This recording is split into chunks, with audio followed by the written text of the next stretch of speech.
Welcome to Decarbonize on Doe Mountain, near the proposed site of the Lissinagroagh Wind Farm in County Leitrim, about 5 kilometers from the town of Manor Hamilton. I'm here because this wind farm, like all wind farms, is contentious. The land that may host the wind turbines is primarily industrial forest planted with non-native trees, and the rest is grazing land. Just uphill from the proposed site is protected land that is important habitat for species like the hen harrier. It's easy to imagine that a wind farm next to the habitat for a bird of prey would be problematic. The landowner, Coillte, the state-owned commercial forestry company and the largest landowner in the country, and ESB, the semi-state electric company, have formed a partnership, FuturEnergy, to develop energy facilities on Coillte land. They're the ones that proposed the 14-turbine wind farm here. There's no question that this wind farm and many others like it are needed. To hit our 2030 goal of 80% of our electricity from renewables will require at least a doubling of the power from wind turbines. This wind farm is projected to generate enough electricity for over 61,000 homes over 35 years, about 4 times the number of homes in County Leitrim. Every time we build a new wind farm, that's less gas and electricity we need to import, lowering electricity prices, which are currently the highest in the EU. This project will also create a community development fund of 12.5 million euros to pay for improvements to schools, playgrounds, or whatever the community decides. About a month ago, I attended a meeting held by opponents of the wind farm at a community center in Manor Hamilton. FuturEnergy was not invited and did not choose to attend. There were 4 people on the panel talking about different aspects of their concerns, along with a long Q&A period. I even answered a question about curtailment and batteries. I'm going to go through their concerns raised both at this meeting and on their website. I've looked through the planning application to see how the developer might respond to these concerns, but the responses are mine, not theirs, unless I'm quoting. Most of the opponents' concerns are not specific to this development, but would impact all terrestrial wind farm developments in Ireland, which is a big deal since wind is the cornerstone of the Irish electricity plants. And an apology upfront to speakers of Gaeilge or Irish. Many of the names here come from Ireland's indigenous language, and even after 5 years here, I still have trouble wrapping my mouth around them. The context of this proposed wind farm, and any proposed development, is that the Irish landscape has been altered by centuries of grazing, farming, and living. Only a few patches of land remain that are undisturbed habitat for our native species, and this land is under great pressure already. The land for this proposed wind site is not some nature reserve. It's on the site of a forestry project where non-native conifers are being grown for wood and profit. Most of the surrounding land is used for agriculture, primarily grazing, a use case that would never stand up to the kind of scrutiny the wind farm is going through, and I'm not suggesting that it should. Wind farm development is nothing new in Ireland. There are over 1,000 wind turbines operating in the Republic. This is a mature technology with a well-developed industry of consultants, developers, and regulators. This wind farm will be developed following a set of well-understood best practices involving noise, construction, hydrology, and impact to wildlife and humans.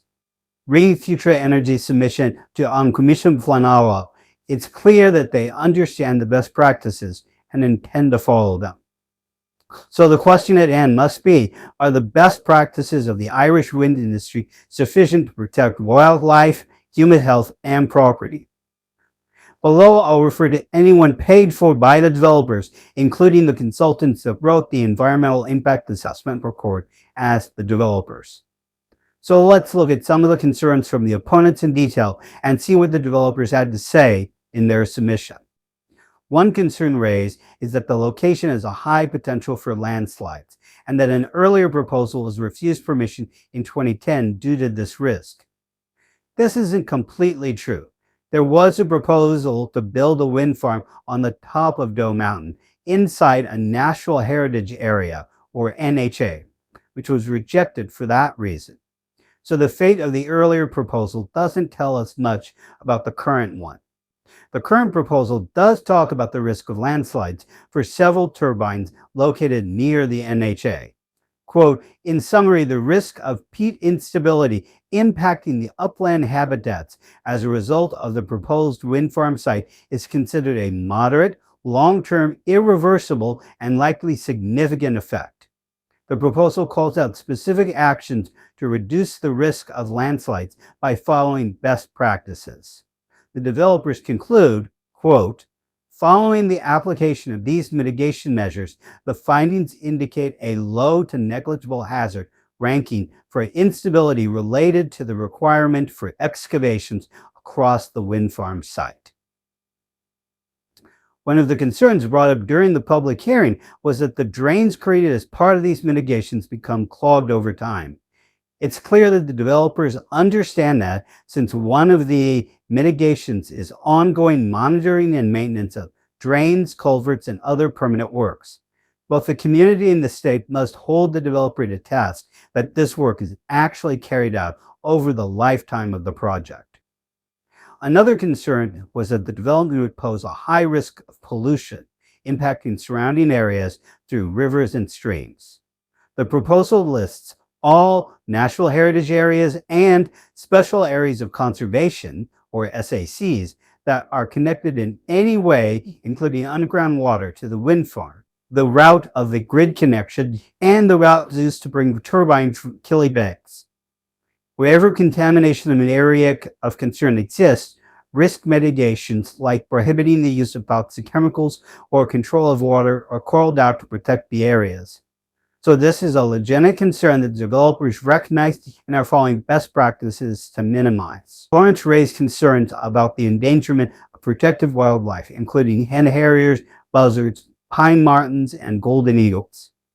Given they're putting wind turbines adjacent to protected land, that seems like a reasonable concern. The developer performed a survey over a 5-year period of hen harrier, common snipe, Eurasian woodcock, Eurasian golden plover, common kestrel, lesser black-backed gull, whooperish swan, and white-tailed eagle. Other species were scoped out from the low activity level. This survey covered the area around the wind farm itself and also the grid connection route and the wind turbine delivery route. According from the developer, a range of mitigation measures are embedded within the project design and construction methodology, including turbine strain, seasonal restrictions on construction activities during sensitive periods, confirmatory pre-construction nesting surveys, disturbance-free buffer zones around any active nests, and pollution prevention and habitat protection measures, and reinstatement of temporarily disturbed habitats following construction. And while no significant collision impacts are predicted, precautionary best practice measures are proposed to reduce the likelihood of common kestrel white-tailed eagles interacting with operational turbines. I like that term, interacting. It's a nice way to put it. Even given all the mitigations, the developers felt that they could not reduce the impacts to hen harriers sufficiently, and they proposed to pay for an establishment of 2 nesting and hatching areas, totaling approximately 54 hectares, management and enhancement of over 218 hectares of foraging habitat, long-term habitat management secured for the operational lifespan of the wind farm, and adaptive management supported by monitoring. During the public meeting, the opponents questioned the effectiveness of these kinds of offsets, but provided no examples of projects where they failed. So again, the question is whether best practices are sufficient to protect the species of concern. The opponent's website says the wind farm will destroy the lives of locals through noise pollution, shadow flicker, and the reduction of the value of their homes. Destroy. That's a big, scary word. We can't approve something that is going to destroy lives. But is that the case? The total population of people living near the wind farm is under 3,000, including the town of Manor Hamilton.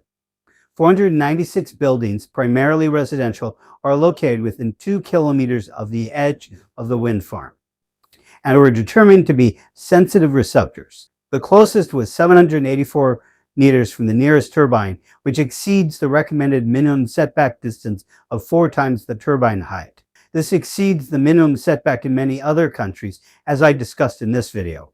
Detailed analysis of sound and shadow flicker were carried out for all of these properties and were found to be within legal requirements. The opponents claim that having wind farms near their homes impacts the health of the residents. The studies I found, links in the description, show no evidence of such a connection. The lack of evidence of a thing is not proof of not that thing. In other words, no evidence of harm does not prove something is safe.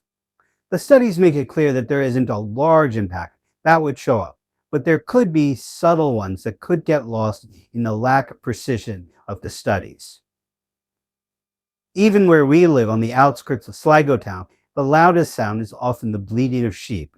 I imagine those who live in rural Leitrim, it's so quiet that the gentle whoomp, whoomp, whoomp of a turbine is noticeable and annoying. During the public meeting, someone who lived about 2 kilometers from an existing wind farm talked about her negative experiences. She discussed infrasound, very low frequency noise that you can't hear as much as feel, but it wasn't always there and would turn on and off depending on the direction of the wind. This is the kind of impact you might not notice other than when you're having trouble sleeping. Or maybe you blame the wind turbines for issues that come from another source. Without a properly controlled study, it's hard to know. And if wind farms are that bad, the people in the study area are already impacted, since the Fogger wind farm you can see behind me with 3 2-kilometer wind turbines is located less than a kilometer from the edge of the wind farm. Shadow flicker is caused when moving blades cause the brightness at a home to flicker. There are 2 things required for that to occur. First, the sun must line up with the moving turbine blade and a home, which would rarely be the case. The other is that it's sunny enough that you get shadows, which in the west of Ireland is also rarely the case. Today's a relatively sunny day. The light is still diffuse enough that there are no shadows. There is no compelling study that shadow flicker negatively impacts human health. And this can be mitigated by turning the turbine off in the rare case that the shadow falls on a home on a sunny day, which the developers have committed to. I looked for studies of home prices and wind farms, and they showed no connection, or at most a small one. You'll see links in the description. Finally, they're concerned that the wind farm will reduce tourism and vital job opportunities. Leitrim is a lovely place, and I live nearby and visit it often. But economically, it's not the most prosperous. And tourism is a big deal across all of Ireland, but especially in places like Leitrim without many other opportunities. They didn't present any studies about tourists and wind turbines, but the developers did. Bord Fáilte, the tourist board of the Republic of Ireland, found that more people had a positive response to the presence of wind turbines than a negative one, and that most had almost no response. Surprisingly, nearly half preferred large turbines to small ones. I think the area is beautiful and will be just as beautiful when it's generating the energy needed to support Irish society. Maybe even more so. But I'll admit, I'm surprised at how many tourists agree with me. An economic study in Scotland also found no evidence of the decrease in tourism caused by wind farms. So it's clear to me that the objectors have legitimate concerns that the developers share. And for all these concerns, the developers plan to follow industry best practices to minimize the impact of these issues. So to me, the question is, are the best practices sufficient? I don't have the expertise to answer that question. But I think the only way the opponents could be successful is to provide evidence not from this wind farm, but from previous ones that following best practices did not sufficiently protect either endangered or threatened species like the hen harrier or human health from impacts like infrasound. Let me know your thoughts about wind farm development in the comments. I really do appreciate them and I read them all. If you learned something, I recommend liking and subscribing to my channel. And you can support the channel by buying me a pint or a YouTube thanks. Maybe you want to watch more of my videos on energy in Ireland. And please forward this video on to everyone you know who would like to visit Ireland, even if we build another 1,000 wind turbines.